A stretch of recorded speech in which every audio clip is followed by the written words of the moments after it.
We're going to keep the festive vibes going now with surely the most seasonal of sounds, the organ.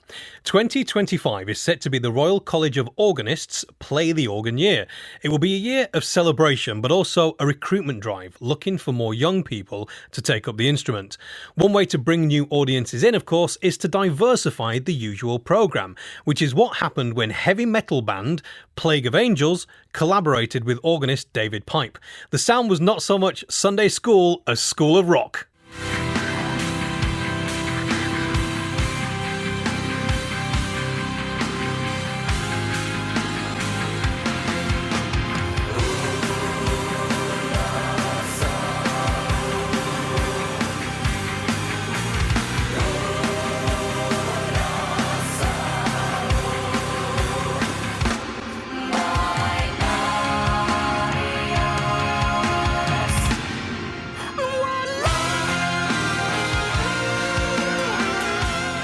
Well, the organist on that track that you can hear is my guest, David Pipe, who is one of the ambassadors for the Royal College of Organists Play the Organ year, which starts next month, and he joins me live in the studio. Fun to hear that, David? Yeah, great to hear it again.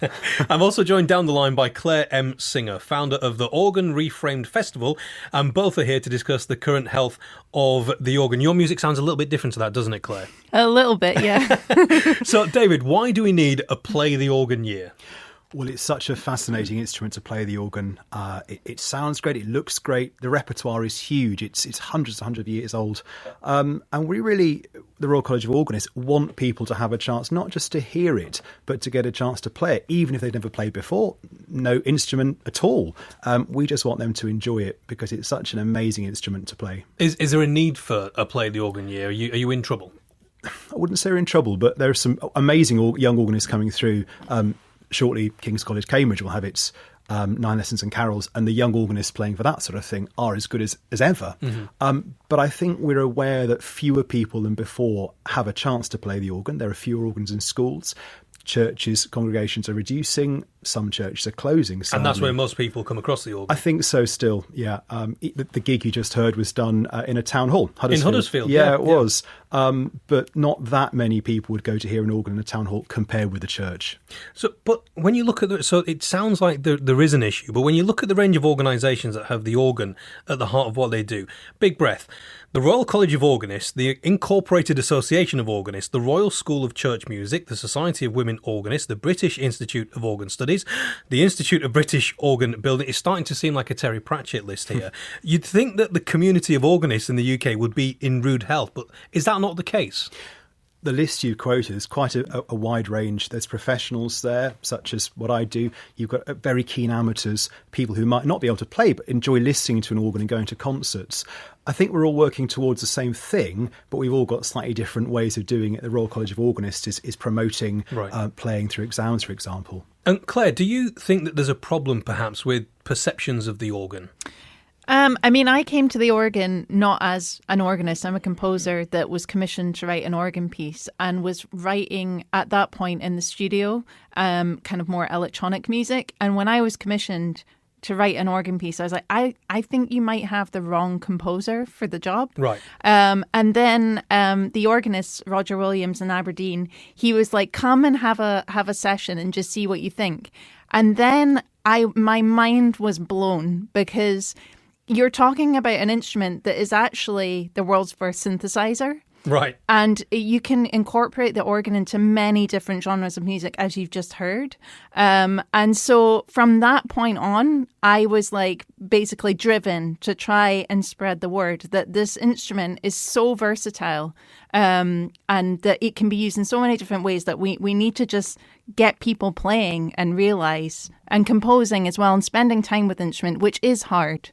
So the thing that drew you to the instrument then was, what did you just describe it as? The first synthesizer? The world's first synthesizer, yeah. If someone's not musical and they hear that, what do you mean by that? I mean, it just kind of broadening it out to the fact, like keyboard music. So, or if you think about kind of electronic keyboards and synths. So, you know, it can be used in a very different sense to what people might imagine when they think about the organ in classical or church music, but it could actually be used in pop music, electronic music, rock music, Or experimental music. death metal, is that what we're going with Well, that exactly, one? yeah, yeah. David, obviously, as you say, you'd like more people to get the opportunity to play the organ in the next year. It's quite a tricky instrument to get to grips with. It's sometimes described as a full body experience. Is that fair? And what does that mean? Well, I think that means the sound, but in terms of playing it, you do have to use your limbs, both your hands, both your feet. They could all be doing independent things at any one time. But that's part of the excitement. Some of these organs are the sizes of buildings. There's a famous one in Philadelphia in the States, which takes up most of the site of a department store, Right. if one a maker organ. And nothing can rival that. The sheer amount of sound, and as Claire has just said, the variety of sound it can make. It's such an exciting experience. Yes, you have to use both hands and both feet and look in mirrors. And you don't need to be, but it's not as though you need to be big to play it. No, not at all. I'm quite tall, but you don't have to be. Okay. I think what's exciting is the fact that, if you think about the organ, it's installed in a building and you are playing, especially if you like the way that I think about it, you're playing the building as much as the instrument, and you can really Right. play with the acoustics of the building. And that's where I think contemporary composition is it's just started in terms of exploring that. And speaking of contemporary, I know you compose new music for the organ. Are there enough contemporary composers with a sense of all those possibilities that you're explaining there, Claire? I don't. They're definitely, the organ is having a bit more of a moment in terms of new music, but I still think that there's a problem with access. And obviously, if you really want to compose something experimental for the instrument, you need to spend time with that instrument. And obviously, organs you can't take home, and so you need to know someone with a key or someone with access, right. And that can be tricky. And you might just, there's so many other instruments you can compose for. You might just be like, oh well, I'll think about that another day. You can take a guitar on the bus, but you're not going to be busking with an organ. Yeah. I want to give people a flavour of that kind of contemporary music. Your album Sir was released late last year, and here's a flavour of the title track from that album.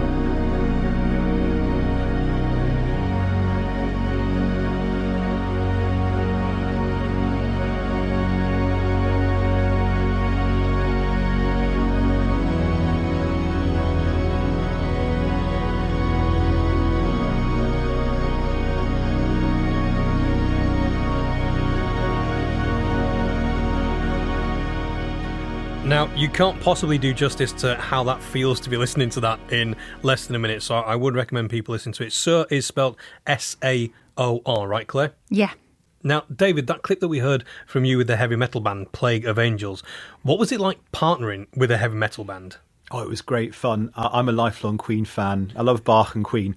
And to be able to take part in a band, I do work as an organist with ensembles, mostly choirs, but to play in a band was so much fun. And they're great people to work with too. It was very rewarding. Although when I saw the footage, you had a bit of a problem in that they couldn't really... Well, they drowned out an organ somehow. They did, yeah. So the guitars particularly had a lot of amplifiers. Right. And however loud I was, which was loud, I couldn't compete. So we had to do a little bit of miking of the organ in the end. But it came together. No, it sounds wonderful, but there is clearly this issue. Claire, how much is class and gender a factor in who gets to play the organ? I think that definitely there might be kind of more of a demographic playing the organ right now, and we need to open that up. I think it's all about opportunity to the instrument and who you know, and perhaps what association you're part of. And that's what I'm trying to do at Union Chapel with my program, is trying to get kids from primary school, from primary schools all over Islington, which is very diverse, giving free lessons to them, workshops, not only just in playing the organ, but, science of sound. We do kind of creative writing around the organ, physical theatre, just to try and, because it's such a kind of daunting instrument, trying to get kids interested that, almost kind of doing a sneak attack with them and saying, hey, write this piece about the organ and then have a play kind of thing. Right. So definitely something that I'm mindful of to address. And then like our education program goes right through to adults and working with the community. And I think because Islington is such a diverse community, then we have the opportunity to really try and crack down those walls. Now, there was something that I read about. It's something that I think people might find surprising. Your organ festival was postponed this year due to hot weather damage to the organ. So how susceptible are these instruments to weather conditions? Yeah, well, I mean, this was all a massive kind of horrible surprise because the organ at Union Chapel is regularly maintained and has never, ever experienced anything like this before. And then I don't know if you remember, there was a massive heat wave in 2022. Mm-hmm. And it basically cracked a large part of our swell section. So when I was playing a concert at Organ Reframed. This was 3 weeks before, so I was rehearsing and I pressed down one note and then 5 others appeared.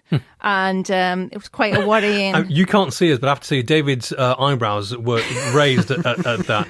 That came as a shock to you there, David. Yeah, I mean, there's so many parts of mechanisms in the organ. There's a lot to go wrong, but that's a shocking problem, isn't it? But that's the issue, isn't it? It's how easy is it for people to gain access? Claire was talking about you might know someone with a key to a chapel, but if you don't, isn't that the biggest problem? It is harder now, certainly with safeguarding. Churches are worried about giving access to youngsters. So yes, you do, I think as Claire has said, you have to almost befriend someone who has a key and access. Or get yourself involved in next year. Definitely. Well, the aim is we're throwing the doors open. We're saying things that normally people may not be able to play so easily. Come and play. Organists open the doors to the organ console and everyone can enjoy it. I'm convinced. I'll give it a go. I'll see you somewhere in front of an organ next year.